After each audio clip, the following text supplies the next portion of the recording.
Hello and welcome to A Slice of Pie. This is actually my third take doing this because, yeah, I was way too tired the last few days to record this, but I slept in today. It's like 2 o'clock. This video is going to be going out probably in like 2 hours. Procrastination and determination all at once. Alright, let's start off with some channel news. We actually have quite a bit of channel news today. One of them is Let's Plays. They are back. Well, sort of. They are back. They are coming. In fact, today, after this and editing this and uploading this, Let's Plays are going to be recorded.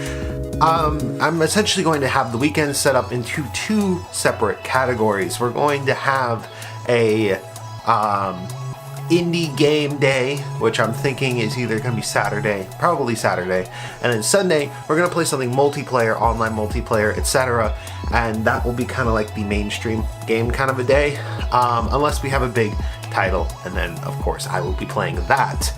So this weekend we're actually going to have on Saturday and Sunday a Pikachu and Pichu run of Smash Brothers, and that's because I haven't even recorded the indie game, but I know which one it is. It's downloaded right now. I hope it downloaded.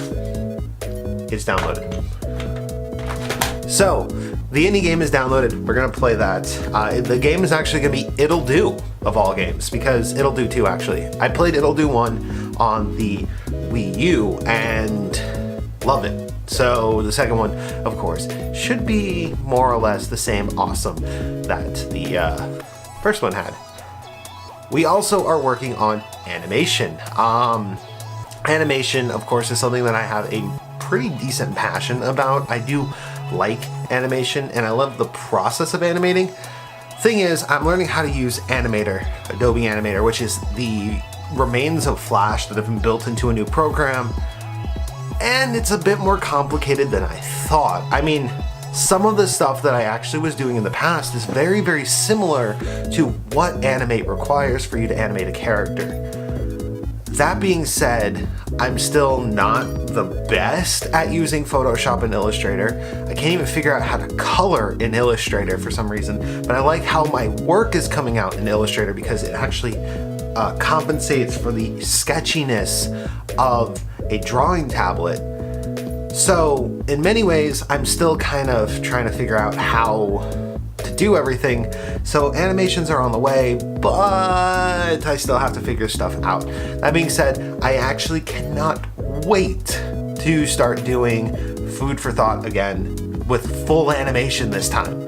Like that is so exciting, and I can't wait to bring that series back. I even have a few videos sort of loosely in the thought cloud, so that's coming up eventually. We're still working on it, and it's still a lot of work. Also, I am going to mention the fact that like my face is illuminated like a beauty vlogger, and that's because I have a ring light. Well, actually, technically, it's my webcam. There's a vlog. It's in the pipeline. It's probably not this week, but next week, we're going to be doing a vlog about upgrading the recording setup and the process that has gone into it. The last time we did upgrades, I got the camera.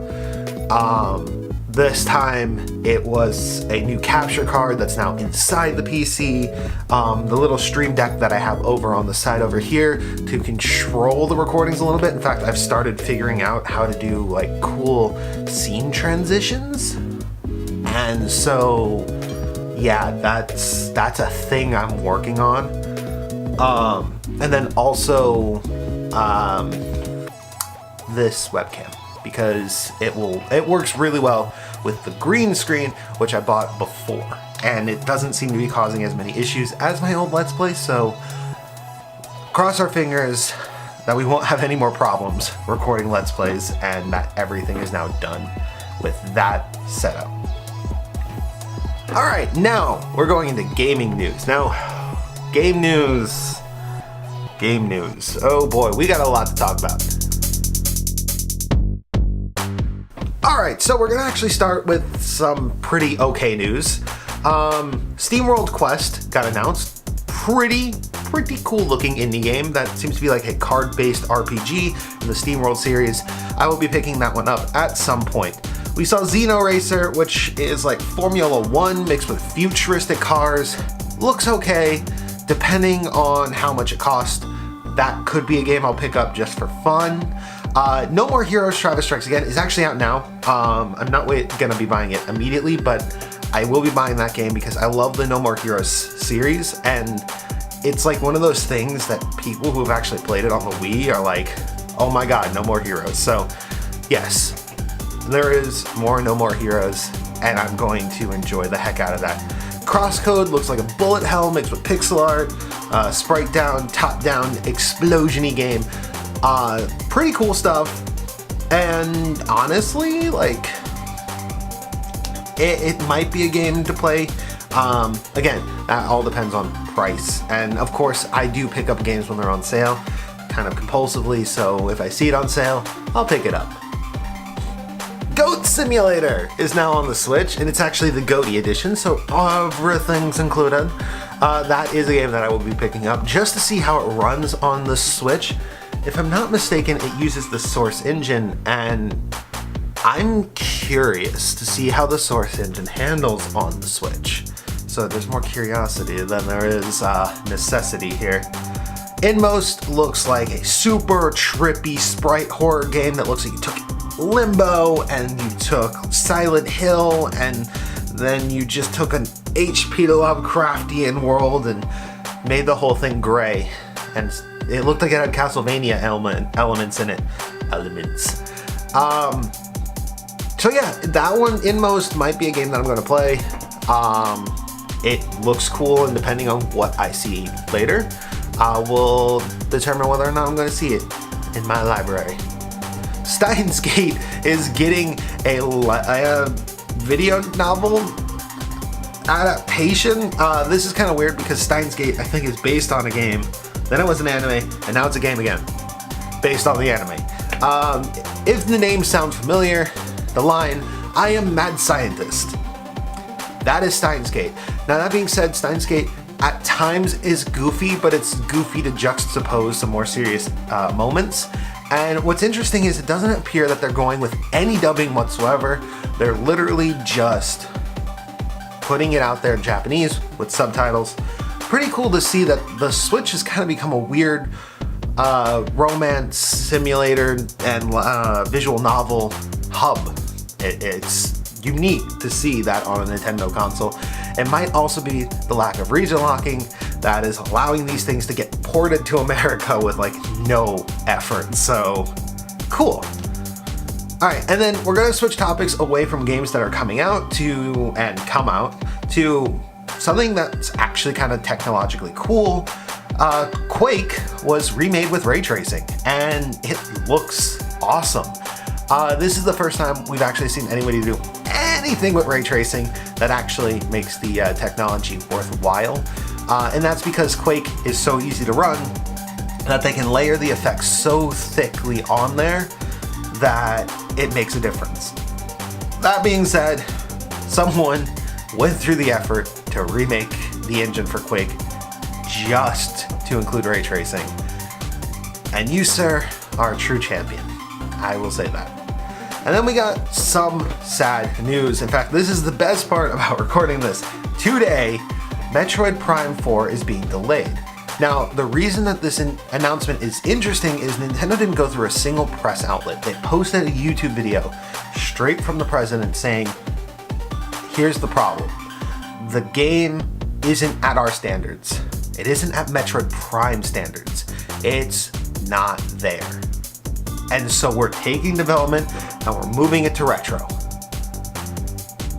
And honestly, as bummed as I am that the game is getting delayed, I am happy because they told us flat out what was wrong and why they're doing it.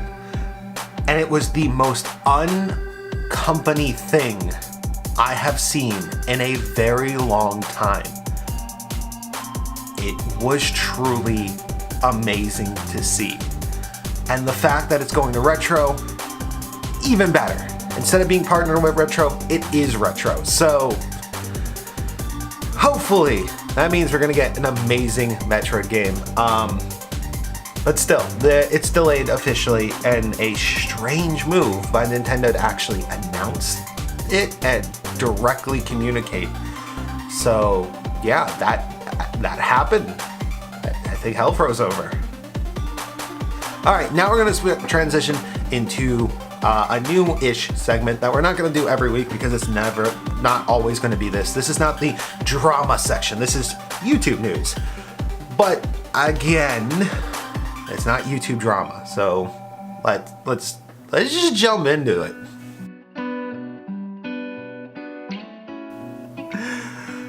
Machinima, the MCN, has died. And they pretty much privated all the videos and, well, it's over. The ride's over. Now, Machinima was actually the biggest MCN for Let's Players. Specifically Minecraft Let's Players. It's actually Machinima's brand and name was pretty much synonymous with Minecraft and Minecraft animation. And so it's kind of sad to see it gone, but at the same time, from people I knew who worked within these networks and people I knew who were owned by these networks, they're kind of glad. It's they're free now. There were clauses in Machinima, Maker, that pretty much ensured that your channel had to stay with them, and if you left, they would own the channel. So all of the channels that are Machinima branded are gone, but the creators are now free to do as they please. So, I mean, it's a sad day, but also a happy day for all those people I know who are able to now do whatever they want. Most of them just kind of quit anyway, but still, it's cool to see that they're free. Sad to see a piece of YouTube history die, which transitions perfectly into Defy Media, the MCN that stole $1.7 million from 50 different YouTubers. Not a total of that. That's in total they stole that much. This is concerning because Defy Media was the game theorists. They were Smosh, which are the big guys in there, but there were also smaller creators in this MCM that are being affected. And as much as I used to love many of these channels in the past, I still watch game theory. I haven't watched Smosh in a while. Defy Media's death was weird because it just died and everyone was left high and dry. So there's actually a video, I am linking it in the description, to the game theorist explaining the situation better than I ever could. And I advise you watch it because the more people who watch this video and the more people who care about this, the more likely the YouTubers are going to end up okay. Alright, now we're going to talk about tech news.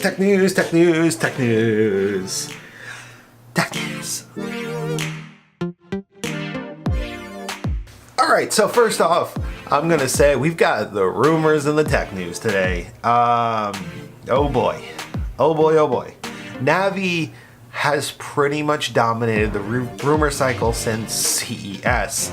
As weird as that is, they didn't show it, they didn't even talk about it, and yet it has popped up in not one, but two different rumors involving ray tracing. Due to comments by the AMD CEO, some people are theorizing that Navi might actually have ray tracing cores built into it. Only adding to that validity is the fact that the next generation consoles are already being experimented on with ray tracing ability.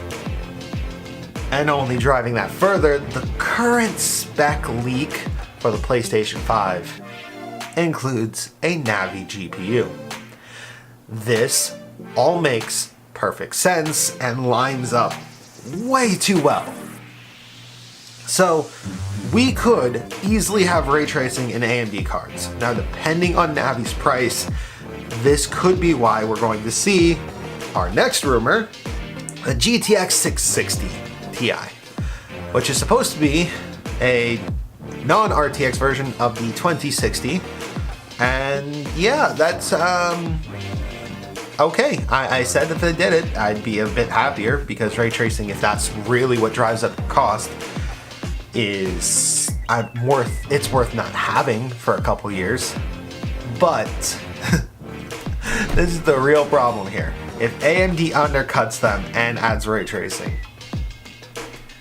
NVIDIA is pretty much like I almost don't want to see this situation unfold this way, because NVIDIA will be pretty much told straight out that they are overcharging. That being said, when we saw the Radeon 7, it was the same price as the NVIDIA card, give or take like $100. Give or take $100. That's a sentence. But still, the Radeon 7 was about the same price. AMD might decide that Navi should also be the same price. Rumors do have them undercutting it though, so depending on how mass producible this technology is, we might see a different story. I'm excited though, because this year seems to be like the year things are going to shake up in the graphics card market. Now, Vega, which I'm using right now, it's great for content creation. And I like the idea that AMD has a brand for like the hybrid between the content creation and the gaming. And I don't really want NVIDIA to do the same because they probably charge more. But at the same time, Navi doesn't seem like it's supposed to be what Vega is. And I don't want them to backpedal on Vega, as weird as that sounds. So, yeah. That's our tech news. So, what do we do now? We end the video! Oh man, this video has been really rambly. Thank you guys for watching. If you enjoyed watching this video, you can like, comment, subscribe. It's going to take me another 20-ish minutes to edit this video because it's 20 minutes long and I'm added dramatic pauses for title screens and stuff. So yeah, end cards up on the screen. Thank you guys again. Wolfie!